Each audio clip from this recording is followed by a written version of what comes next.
Bundan ben yemichaman tish to'xtatmayman.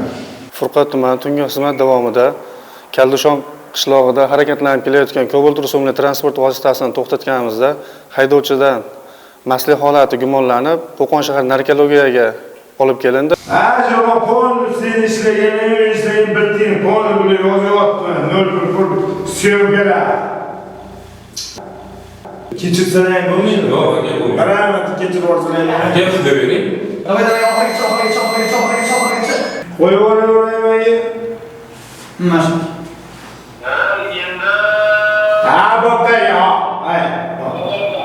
Hozir Farg'ona viloyat yo'l harakati xavfsizligi boshqarmasi xodimlari tomonidan haydovchini rulda spirtli ichimlik iste'mol qilib boshqargan yoki iste'mol qilmaganligi faktini aniqlash bo'yicha ikkinchi sonli Farg'ona viloyat narkologik dispanseriga tekshiruvga olib kelishdi.